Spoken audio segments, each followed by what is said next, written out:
Hoje eu creio que eu posso dizer que falo para os brasileiros que estão perplexos com as notícias, para dizer, senador, que mais uma vez agosto prega uma peça com a história do Brasil. Daqui a 7 dias vamos estar lembrando 60 anos da morte de Getúlio Vargas. E hoje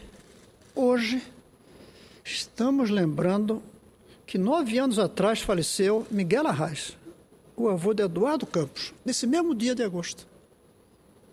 Nesse mesmo 13 de agosto. Getúlio, dia 20 de agosto. E outros fatos que aconteceram na história do Brasil nesse mês. Acontece que tanto Arraes quanto Getúlio já tinham dado a contribuição que podiam para o país. Miguel Arraes tinha 88 anos. Getúlio tinha 73, já tinha ficado quase 20 anos no poder. A sua morte foi, inclusive, o gesto que ele pôde fazer de mais significativo. Não tinha mais nada a fazer. Eduardo Campos estava no início do que podia fazer pelo Brasil inteiro, como ele já fez pelo meu estado de Pernambuco. De repente, um vento de agosto apaga uma chama que tentava contaminar o Brasil com uma proposta alternativa ao modelo dos últimos 20 anos. Uma chama é apagada. Eduardo representava uma esperança de fazer uma virada na história que o Brasil está precisando depois de 20 anos de um modelo que foi bom, mas se esgotou. O modelo que a gente sabe que conseguiu combater a maldade da inflação, essa coisa trágica que o Brasil enfrentou. 20 anos que conseguiu consolidar a democracia, que o Brasil nem sempre conheceu. 20 anos que conseguiu manter um razoável crescimento econômico. E, não último, mas tão importante, 20 anos de um programa generoso de transferência de renda para os mais pobres que o Brasil se negava a fazer ao longo da sua história. 4 pilastras que sustentaram o modelo durante 20 anos. Mas 4 pilastras que estão em crise, enferrujaram, estão danificadas. Quem não vê que a inflação ameaça voltar, que a base de sustentação da estabilidade econômica foi ferida?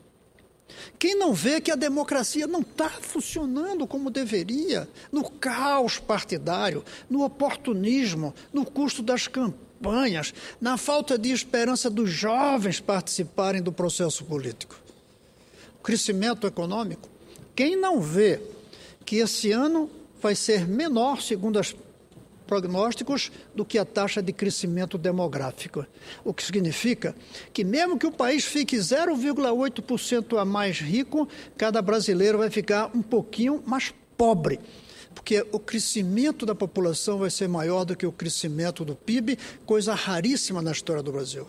Mas igualmente grave não é a taxa de crescimento, senador Mozarildo, é a cara do PIB. É um PIB feio, antiquado, velho. Não é o PIB novo dos bens da alta tecnologia. Quem não vê, portanto, que nossas 4 pilastras estão em crise. E que Eduardo Campos representava uma alternância para frente. Uma alternância inflexiva, mudando, reorientando o projeto. E, de repente, um vento de agosto apaga essa chama. Eduardo é aquele que tinha falado que erradicaria o analfabetismo durante o seu governo. Eduardo é quem falava que no seu governo ele implantaria horário integral, a educação, que é a base para a gente superar esse esgotamento. Eduardo Campos, junto com a Marina Silva, representava a esperança de uma nova maneira de fazer política, para voltar a termos uma pilastra sustentável. Como ex-ministro da Ciência e Tecnologia, ele falava que o modelo econômico devia produzir bens de alta tecnologia, que esse país não podia ficar para trás, nem no tamanho do PIB, nem na cara do PIB. Nem na quantidade de reais que caracteriza a nossa produção, nem no tipo de produto que nós fabricamos para mostrar ao mundo que somos capazes, sem ficar nos produtos antigos, senador Raupp, que continuamos produzindo. Amanhã, Eduardo Campos estava programado estar aqui em Brasília. Ele ia inaugurar o comitê que levaria o nome de Ariano Suassuna. Outro que nós perdemos há poucas semanas.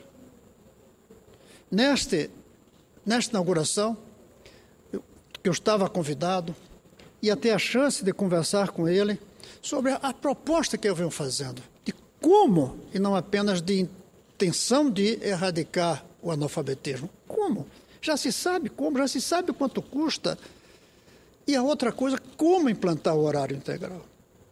Ia falar para ele, não da ideia da federalização da educação, que pode parecer demasiado ousada para um processo eleitoral, mas a ideia, senador Raupp, que o senhor como líder, eu quero chamar para o meu lado, de termos um candidato a presidente que diga no seu programa, meu governo vai adotar as escolas das cidades que não têm condições de dar uma boa educação para os seus filhos. Por que deixar nas mãos dos pobres prefeitos a educação das crianças cuja prefeitura não tem dinheiro, nem para pagar o piso salarial? Faltava, e a minha esperança é que Eduardo ia encarnar a ideia, ia dizer bem forte, meu governo adotará todas as escolas das cidades cujas prefeituras não puderem manter educação de qualidade e o prefeito pedir, ou seja, voluntariamente. No ritmo que eu decidir, eu imaginava ele dizendo, lamentavelmente, esse encontro não vai ser mais possível. Eu fico sem interlocutor. Um político se faz de duas formas, senador Mazzaredo. Uma, estando na frente para levar suas propostas, suas ideias em uma disputa eleitoral. O destino não me permite isso. Passou meu tempo. Tentei uma vez em 2006 e passou meu tempo. A outra forma de um político fazer política é se aliando a quem carrega a esperança que esse político quer levar para o seu país. Para mim, quem carregava, o portador dessa esperança era Eduardo Campos.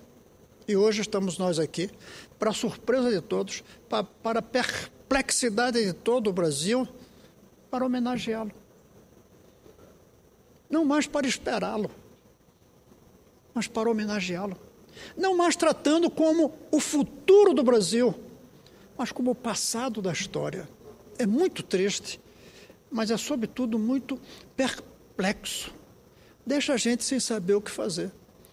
É como se puxasse o tapete onde a gente estava caminhando e, de repente, nós perdemos o equilíbrio. Eu me sinto, hoje, em um processo de desequilíbrio político. Não sei quanto tempo vai durar, espero que pouco. Espero que volte rápido a chance de eu me aliar a uma alternativa que traga a esperança. E que nem o vento de agosto, nem de setembro, nem de outubro, nem nenhum vento apague a chama. Que essa chama sirva para orientar o futuro do Brasil. A bola agora, a chance agora está com aqueles que são candidatos ou quem for candidato no lugar do Eduardo Campos, que eu espero que o PSB tenha firmeza de escolher e tenha lucidez de escolher. Está com eles agora a vez. Não mais com Eduardo Campos, que representava a nossa esperança. É com profunda tristeza que eu venho aqui falar isso. Mas tão forte contra a tristeza é a minha perplexidade. A perda da capacidade de pensar lucidamente por algum tempo, que eu espero que seja curto, porque o Brasil continua e a necessidade de esperança aumentou. Aumentou. A necessidade da esperança aumenta mais quando a esperança diminui. A esperança hoje diminuiu, mas a necessidade de esperança é maior ainda. Esperemos que nós que sobrevivemos, nós que ainda estamos aí, nós que somos os líderes desse país, saibamos enfrentar essa terrível notícia, essa terrível tragédia que se abateu sobre nós por conta de um vento de agosto, mais uma vez apagando uma chama de esperança no Brasil. Senhor presidente, eu não tenho mais nada a dizer a não ser isso, manifestando o meu sentimento de pessoa que conhecia o Eduardo, que deu meu primeiro voto ao avô dele. E tenho por ele até uma foto na minha sala como um daqueles líderes desse país que serviu de orientação e guia para o que eu penso. Eu só tenho a dizer essa tristeza e manifesto essa minha perplexidade diante do que está acontecendo hoje. É isso, senhor presidente. Não posso deixar de fazer uma pequena manifestação de solidariedade por fora da história para a sua família, sua esposa, seus 5 filhos, um recém-nascido com pouquíssimos meses, sua mãe, que eu conheço também, e para todo o povo pernambucano, que teve um governo de 8 anos por ele, que soube reconhecer nele o melhor governador que Pernambuco teve. Para vocês, minha simpatia. E para o povo brasileiro, como político, eu digo, minha tristeza e minha perplexidade. É isso, senhor presidente.